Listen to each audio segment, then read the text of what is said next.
Stressed, overwhelmed, and at your breaking point. Little things set you off. Anger and guilt dominate your emotions.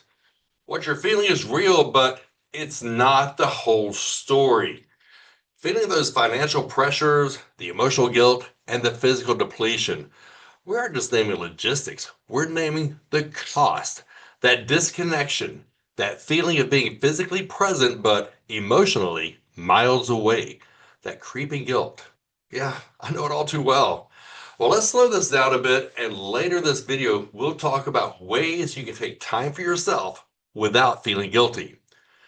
When you say, I feel overwhelmed, stressed, and distant, what I hear is, I care deeply, and I'm scared of failing at the most important job I have ever had.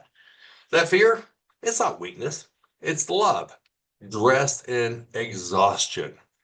And that heaviness, that's not because you're weak, it's because you're carrying more than most men ever talk about. Here's what helped me reset when I was in that place. Then the first thing is shrink the day. When everything feels so big, you make the day smaller. I stopped planning out whole weeks and I started asking myself, what's one win I can give my son today? Sometimes that was 10 solid minutes of just Lego building eye contact.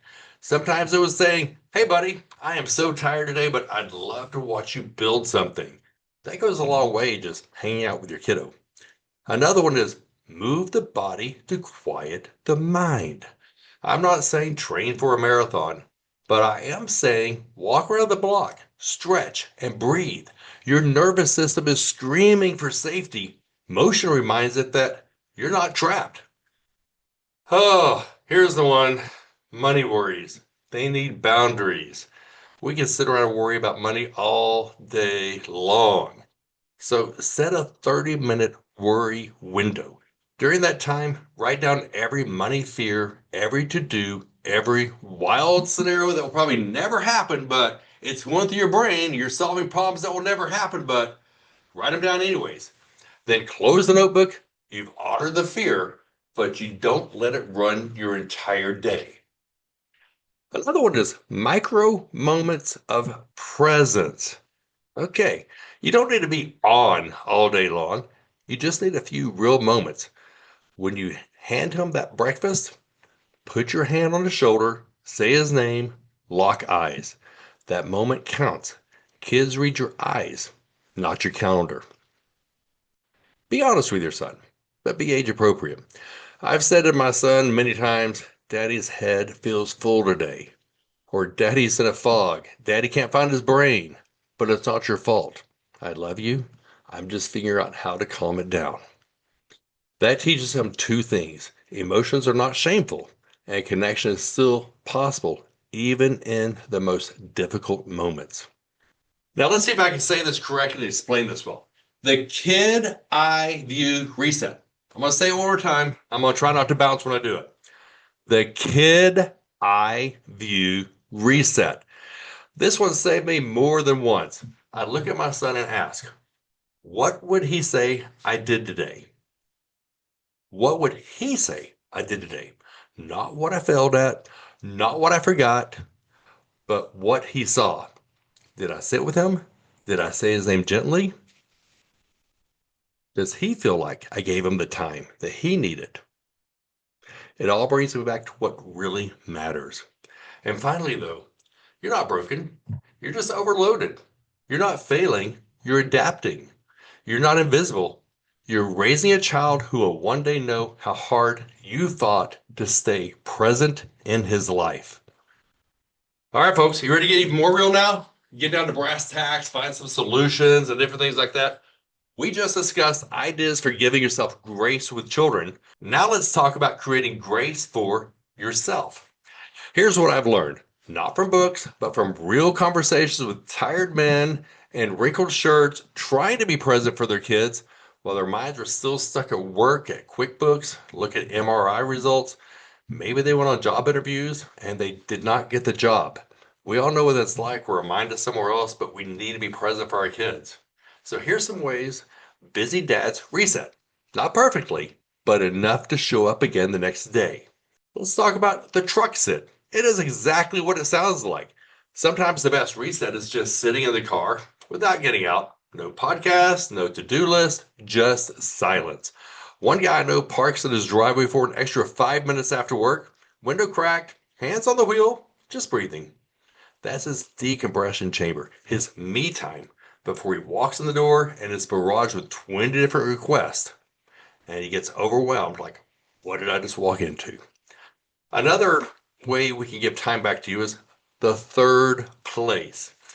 Dads need one spot that is not home and not work. A gym, a coffee shop, maybe even a bench at the park. One of my friends uses the grocery store like a retreat. He walks every aisle, no rush, no kids. It's the only place no one needs him for at least 30 minutes. By the way, he doesn't have his phone on either. So my wife and I, we go to the same grocery store and we expect to see him there each time we go because he's always there. And you know what? He's typically there. Now we've trained him to start cooking food and bring it over too. So we got that going for us. Another one is the 2 song reset. So just pick 2 songs. That's it. Put on your headphones, lie on the floor, stare at the ceiling, or just sit in the car. 2 songs where you're not solving anything and you're not fixing anything. Just letting your system settle. Music can reset your breath and your brain faster than logic can. How about this one? The mini confessional. Nah, you're not walking into a church and going to a really small confessional, but what you are doing is naming the thought that's keeping you in a fog. It could be just one line. Text a buddy. Man, I feel like a crap dad this week. You don't need therapy. You need truth out loud. It lightens the weight. It's also letting you put a name or a feeling or emotion with how you're feeling. And then after you type this out and send it, then you can start processing that emotion better too to come up with more solutions. So try the mini confessional. The slow chore. It sounds just like what it is. You wash the dishes very slowly. You fold the laundry slowly with music, sweep the garage floor. There's something about just kind of getting in rhythm and that tactile, physical, repetitive task, especially ones where you don't rush. They can quiet the buzzing in your head. Your reset without realizing it.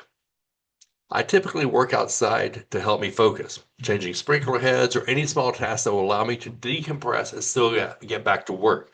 I typically like things that are pretty physical because it helps get that adrenaline out or gets those endorphins flowing, something. But it helps me start processing the problems I'm having or the challenges.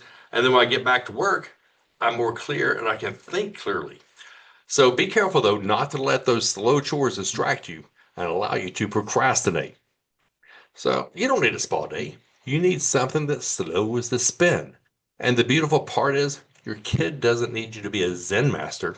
He just needs your eyes back, your voice back, and your heart back. Even if it's only for 10 minutes before bedtime. You want me to help you build a weekly reset ritual that's built around your life and not some fantasy? Shoot me a message. I'd love to hear from you. I'd also love to see how I can help.